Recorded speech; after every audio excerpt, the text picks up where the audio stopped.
José Liberato Freire de Carvalho nasceu no lugar de Monteção, freguesia de São Martinho do Bispo, nos arredores de Coimbra, a 20 de julho de 1772. Filho do Dr. Aires António Antunes Freire, natural da Tapada de Ceira, mordomo da Universidade de Coimbra, e de sua mulher, Maria Joaquina Sequeira de Carvalho, natural de Monteção. José Liberato fez os primeiros estudos em casa, aprendendo com o mestre particular espanhol, Padre Sebastião Marcial, o que lhe permitiu saber latim com 12 anos de idade.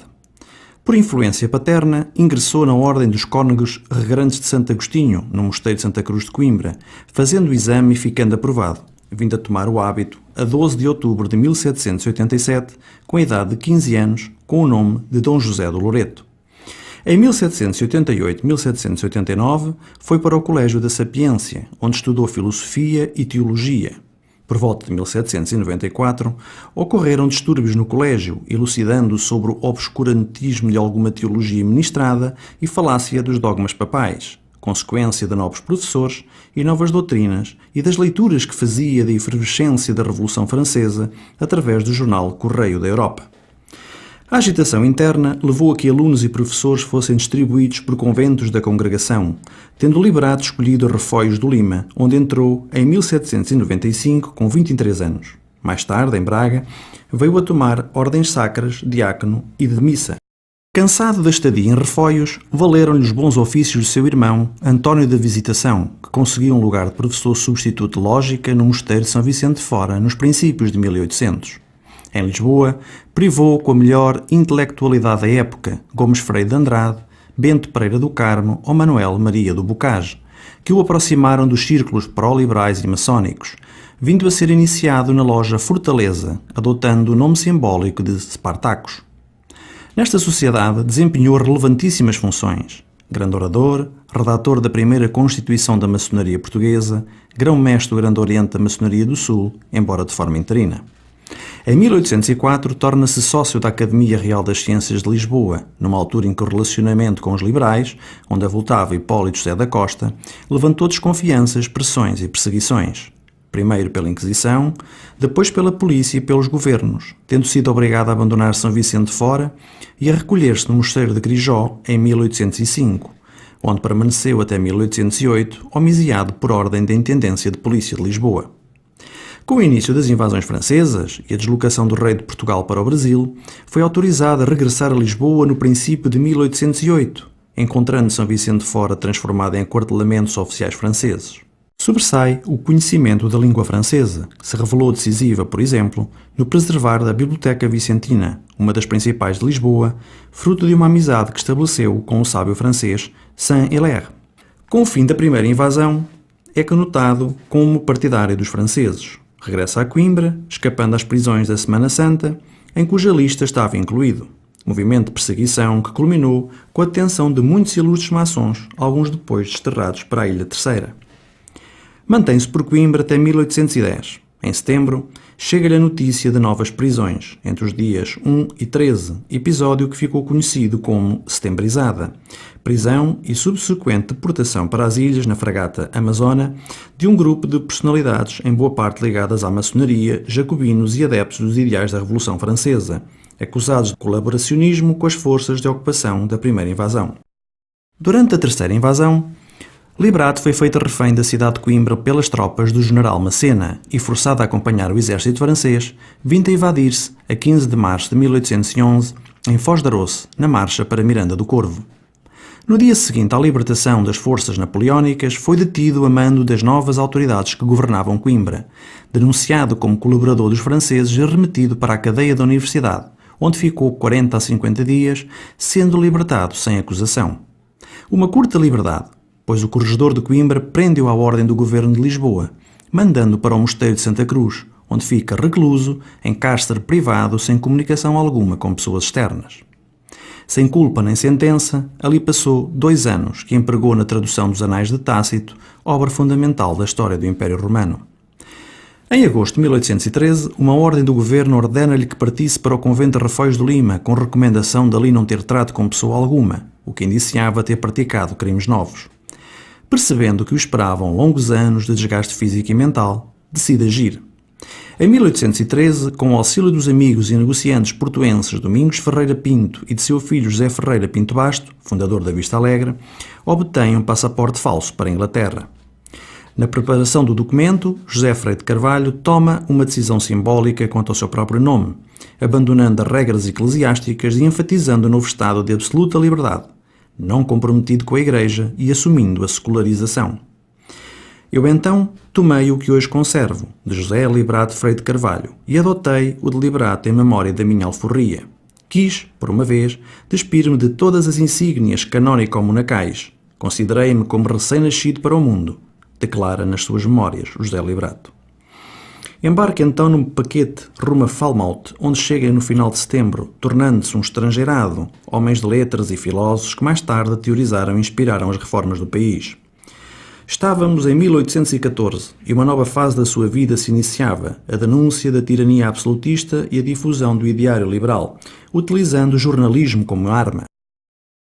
Em Londres, o Dr. Bernardo José de Abrantes e Castro, adido à Embaixada Portuguesa e diretor do jornal O Investigador Português, oferece a Liberato a função de redator principal, que desempenha durante 4 anos, até à suspensão da edição em junho de 1818, número 81, na sequência da publicação de uma memória intitulada Considerações sobre a sede da monarquia portuguesa, propondo que Dom João VI dividisse pelos 2 filhos o Império Português, entregando a um o Brasil e ao outro Portugal. Foi também no exílio que se acentuou o seu desgosto com a vida religiosa, levando-o a solicitar a perpétua secularização, que lhe seria concedida a 30 de julho de 1817. Após umas curtas férias em Paris, Liberato regressa a Londres nos finais de junho de 1819, criando um novo jornal, Campeão Português, o Amigo do Rei e do Povo, que teve uma sequência de 36 números, sendo o primeiro a 1 de julho de 1819. Com a questão da separação Brasil-Portugal no centro das atenções, destacam-se as cartas que escreveu, dirigidas a Dom João VI, governadores de Portugal e habitantes do reino. Tomás António Villanova de Portugal, ministro do Rio de Janeiro, proibiu o jornal por edital de 15 de novembro de 1819, não impedindo, contudo, a grande missão do mesmo, a consumação da Revolução Liberal de 1820. Foi também neste jornal que se assumiu como um dos principais ideólogos do primeiro liberalismo português, publicando o Programa do Vintismo e suas garantias fundamentais, a 1 de setembro de 1819. Ainda em Londres, seria designado por uma comissão para redigir um memorial congratulatório do Congresso das Cortes Constituintes, ato celebrado a 4 de junho de 1821, no City of London Tavern, com a presença de mais de 70 convidados, todos portugueses. Portador desta mensagem é surpreendido em Lisboa alguns meses depois, com um presente dos portugueses imigrados em Londres, uma caixa de ouro, acompanhada por uma carta em sua homenagem. O descontentamento com o rumo político do país, designadamente a política da regeneração, acentuam o desejo em regressar ao jornalismo, lançando em 1822 um novo jornal, Campeão Português em Lisboa, de sucesso inesperado, com mais de 1000 exemplares vendidos por dia, cujo aparecimento coincide com os primeiros sinais da separação do Brasil, mostrando-se então contrário a tal ideia. A questão das finanças nacionais, o desenvolvimento das Cortes Constituintes, a não criação de uma Guarda Nacional ou a ideia da subscrição Manuel Fernandes Tomás foram temas em destaque neste periódico. A 1 de dezembro de 1822, José Liberato toma assento nas Cortes Ordinárias, eleito pelo Círculo de Viseu. No ano seguinte, a Vila Francada, de 27 de maio de 1823, foi, nas palavras de José Liberato, um dia fatal para a liberdade portuguesa. Dom João VI toma o partido do filho e o Congresso separa-se, protestando a 2 de junho de 1823 contra tal violência, recolhendo 70 assinaturas, entre as quais consta a de Liberato. Nos princípios de junho, chega à capital a contra-revolução triunfante, conduzida pelo infante Dom Miguel e seu pai.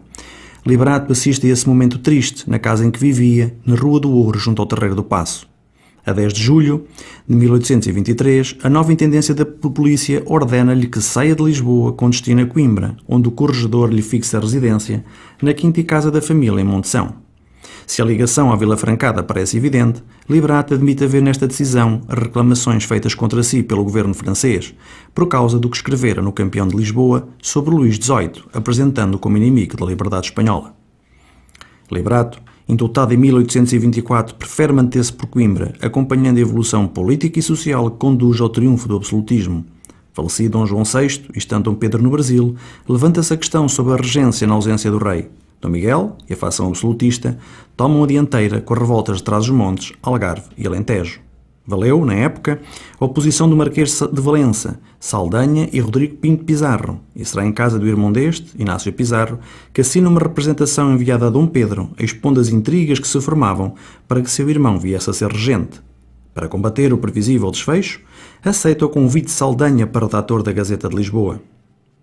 Em 1827, Liberato é demitido de oficial da Secretaria e é excluído da redação da Gazeta de Lisboa depois de publicar um artigo intitulado A Força da Opinião, em apoio de Saldanha. Teme ser preso, vindo a ser pronunciado numa lista da intendência composta por 140 indivíduos. Protegido pelos amigos, refugia-se na hospedaria de Pedro Paes, na Rua dos Fanqueiros.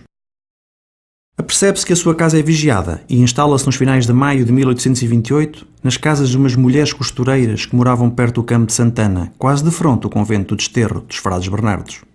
O desfecho infeliz da Revolução do Porto e a sua condição de refugiado no próprio país levam Liberato a emigrar nos finais de novembro de 1828 para a Inglaterra, desembarcando em Portsmouth, de onde irradia propaganda liberal. Sobrevive com o subsídio atribuído aos imigrados e acompanha a tropa portuguesa então acomodada no depósito de Plymouth, primeira pedra do grande reduto que se formou contra a usurpação de Dom Miguel. Colabora na redação do jornal O Paquete de Portugal, semanário mais influente durante o período da imigração, tendo como principal redator Rodrigo da Fonseca Magalhães. Liberato refere como decisivos os grandes dias de julho de Paris, designadamente a ação do brigadeiro Joaquim Pizarro, que salvou a retirada pela Galiza, e o general Diocleciano Cabreira, na heroica resolução de desembarcar na Terceira, os quais, na sua opinião, foram as duas grandes colunas que sustentaram o edifício constitucional. A 7 de abril de 1831, Dom Pedro é forçado a abdicar e regressa à Europa, concretizando a profecia de Liberato lançada em 1822. Levanta-se então a questão sobre a sucessão, dado que Dom Pedro hesita entre assumir o título de rei ou apoiar a sua filha, causa do agrado da maioria dos imigrados e liberais. Desembarcado na Terceira, Dom Pedro faz publicar, a 13 de março de 1832, um decreto onde se apresenta como regente. A expedição liberal, vinda da Terceira, desembarca na Praia do Mindelo a 7 de julho de 1832. Dia 8, entra no Porto, já com Liberato incluído nos reforços de resistência. As vitórias sucederam-se, até que a 24 de agosto de 1833, Saldanha aniquila a resistência miguelista para norte e sul do Douro. As sucessivas vitórias liberais levam Dom Miguel a Évora Monte, que vacilava no trono desde o Porto. Convocam-se as Cortes, que reúnem a 18 de agosto de 1834. Liberato regressa a Lisboa, sendo conotado de palmelista e saldanhista, vendo-se reduzido à classe de proletário, valendo-lhe a ação do Conde de Paraty, Miguel Abranches Castelo Branco, que lhe consegue o emprego de arquivista da Câmara dos Pares do Reino.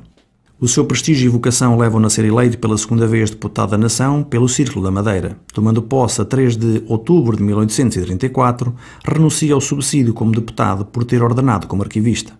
No seu papel parlamentar, será destacar a discussão da lei de imprensa ou a luta intransigente pela liberdade e independência do poder político. Após o falecimento de Dom Pedro, a Câmara dos Deputados, na sessão do dia 5 de janeiro de 1834, decidiu, no seguimento da proposta de José Liberato, pela exalturação e perpétua exclusão do ex-infante Dom Miguel e de todos os seus descendentes do trono de Portugal, cuja proposta seria vertida no alto da exclusão de Dom Miguel, que supõe obra também de Liberato. Em 1836 e após a Revolução de Setembro, a Carta foi abolida e, em seu lugar, reposta a Constituição Política da Monarquia Portuguesa de 1822. Tendo-se convocado cortes constituintes destinadas a redigir uma nova Constituição, Liberato toma assento nas cadeiras da oposição, deputado pelo Círculo de Lisboa entre 1837 e 1838. Tempos ainda de muita incerteza e instabilidade, levando em 1837 à Revolta dos Marechais, em julho, de inspiração cartista, e à Belençada, em novembro, contra a Revolução Palaciana, de inspiração cartista e monárquica. A 4 de abril de 1838, Dona Maria II, Rainha de Portugal, jura a nova Constituição, mas Liberato ressente-se com a extinção da Câmara dos Pares, pois, sem me consultarem, deram por escusado o meu lugar. O ministro Manuel da Silva Passos nomeia o administrador na imprensa nacional por carta régia de 13 de setembro de 1836, onde deixou uma marca perene com a criação da oficina litográfica. Em 1839, Liberato seria eleito pela última vez deputado e, com a dissolução a 25 de fevereiro de 1840 da Câmara dos Deputados, findou a sua vida política, substituída, progressivamente, pela vida académica, vindo a ser dos membros mais ativos da Academia Real das Ciências de Lisboa. Frequentava também a Sociedade Nacional de Belas Artes, que o honrou a 19 de maio de 1837 com o diploma de sócio honorário e usufruía do estatuto de membro correspondente da primeira classe, História Geral, do Instituto Histórico de Paris, consequência da impressão em Paris do seu ensaio histórico-político. A 22 de junho de 1854, contando 80 anos de idade, Liberato inicia a escrita das suas memórias. A última intervenção pública foi um pequeno folheto intitulado A Carta e os seus 22 anos de idade. Rejeitando todas as prebendas e vantagens que lhe foram oferecidas, faleceu pobre em Lisboa a 31 de março de 1855, residindo no número 14 da Rua Direita do Patriarcal Queimado, paróquia de São Mamede, sendo sepultada no Cemitério dos Prazeres. As custas do funeral e mausoléu foram pagas pelo seu grande amigo Custódio Pereira de Carvalho, a quem Liberato dedica as suas memórias. Assinala-se também a sua faceta de tradutor com profícua atividade ao longo dos anos, de que foram exemplos as obras Mistérios de Londres, Amores de Paris, Antónia, ou A Menina das Montanhas, A História da Bastilha e O Máscara de Ferro, entre outras.